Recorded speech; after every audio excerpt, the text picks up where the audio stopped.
अस्सलाम वालेकुम, नमस्कार, आदाब, सत श्री अकाल। मैं हूँ लोक समाज पार्टी के, मेरे साथ है लोक समाज पार्टी के राष्ट्रीय अध्यक्ष श्री गौरीशंकर शर्मा जी। नमस्कार। शर्मा जी, एक आरएसएस के से बयान आया राम माधव जी का। उन्होंने कहा कि अखबारों के थ्रू मालूम चल रहा है कि बड़ा शिक्षा में सब्सिडी से और भी। औसत दर्जे के इंजीनियर हो रहे हैं। क्या कहना चाहते हैं इन बयानों को, क्या चुनाव के टाइम पे देने का देखिए, हमारे पास एक तो जनसत्ता की कटिंग है और दूसरा राष्ट्रीय सहारा। ये है राम माधव का बयान।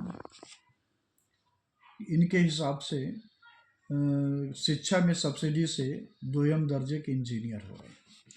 और दूसरा बयान ये है कि ये संपादकीय में राष्ट्रीय सहारा में छपा है कि अब देश में वाइस चांसलर जो हैं बिजनेसमैन, आईएएस, आईपीएस अधिकारी भी हो सकते हैं। एक्चुअली एक जो राम माधव जी का बयान है, यह इंडिकेट करता है, संकेत देता है कि अब शिक्षा जो है सरकार के हाथ में नहीं होना चाहिए और टोटली यह व्यापारिक रूप में निजी के हाथों में छोड़ देना चाहिए। और आने वाले समय में अगर देश की जनता जागरूक नहीं हुई तो आरएसएस अपना एजेंडा जो चाहती है कि देश में गरीब के लोग, आम जनता के लोग ना पढ़ें, वो लागू हो जाएगा।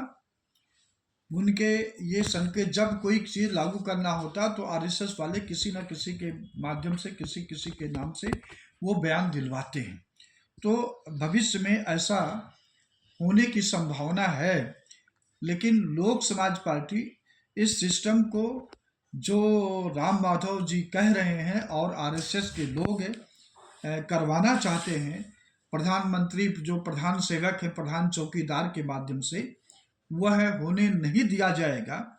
जब सरकारी सिस्टम जो शिक्षा में सब्सिडी, अब देखिए कितनी बड़ी चाल कैसे की है कि वैसे ये ना कह करके कि सरकारी सिस्टम बंद कर दिया जाए। सरकार मतलब ये दिए कि शिक्षा में सब्सिडी, यानी सब्सिडी नहीं देना चाहिए। जब सब्सिडी नहीं दोगे, आप शिक्षा में सब्सिडी नहीं दोगे, स्कूल में नहीं दोगे, अस्पताल में नहीं दोगे, परिवहन में नहीं दोगे, तो आपको जो जनता चुनती है तो किस लिए चुनती है, काहे को आपको सत्ता में बैठाती है? किस लिए कि जैसा कि अमेरिका के राष्ट्रपति, पूर्व राष्ट्रपति बराक ओबामा जी ने कहा है कि यहाँ के आईएएस, आईपीएस और जो बड़े बड़े कारपोरेट हैं, एक बादशाह की तरह लोग जीवन यापन कर रहे हैं। वही बात है।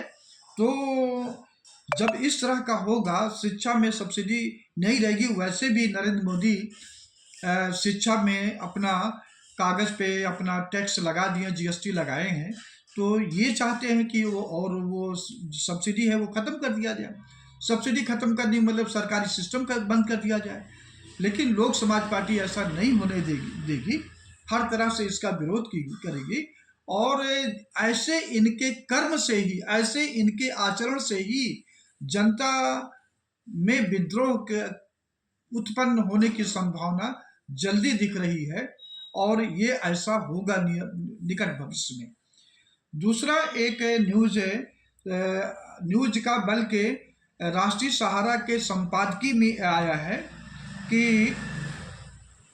विश्वविद्यालय अनुदान आयोग यानी यूजीसी ने यह अपना बयान जारी किया है कि आने वाले समय में बिजनेसमैन, आईएएस, आईपीएस सरीखे लोग यूनिवर्सिटी यानी विश्वविद्यालय के वाइस चांसलर होंगे।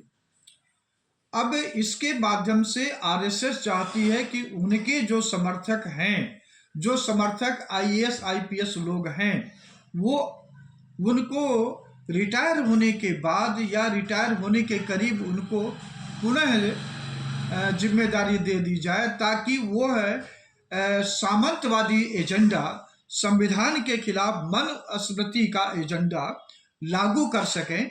और वो धीरे धीरे सफल भी हो रहे हैं।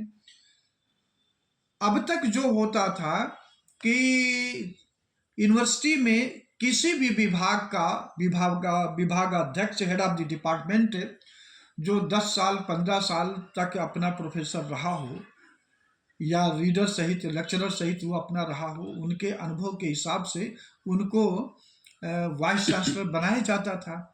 अब इसमें जब बिजनेसमैन घुसेगा तो बिजनेसमैन तो वो तो अपने व्यापार की तरह यूनिवर्सिटी चलाएगा, वो प्रॉफिट की तरह चलाएगा, ना कि एक संस्था के रूप में जिसमें लोगों को शिक्षा मिल सके। तो वो नहीं हो पाएगा। लोक समाज पार्टी इस पर अभी ये चुनाव हो जाए तो यूनिवर्सिटी ग्रांट कमीशन पर भी प्रदर्शन करेगी। और अभी आपको कुछ समय पहले हमने बताया कि कोलिजियम व्यवस्था के खिलाफ हम लोग सुप्रीम कोर्ट पर विरोध यात्रा निकालेंगे, महात्मा गांधी की समाधि से सुप्रीम कोर्ट तक। तो उसी प्रकार हम लोग आईटीओ पर यूनिवर्सिटी ग्रांट कमीशन का ऑफिस है वहाँ पर जा करके, बल्कि यूनिवर्सिटी ग्रांट कमीशन के जो चेयरमैन है उनका पुतला दहन किया जाएगा उन्हीं के ऑफिस के सामने, क्योंकि संविधान में शांतिपूर्वक धरना प्रदर्शन करना लोकतंत्र का अधिकार है। और article 19(1)(a) and 19(1)(b) of constitution of India, freedom of speech and expression का ये फंडामेंटल राइट है। हम लोग संवैधानिक तरह से इसका विरोध करेंगे। जी जी, बहुत बहुत शुक्रिया जी।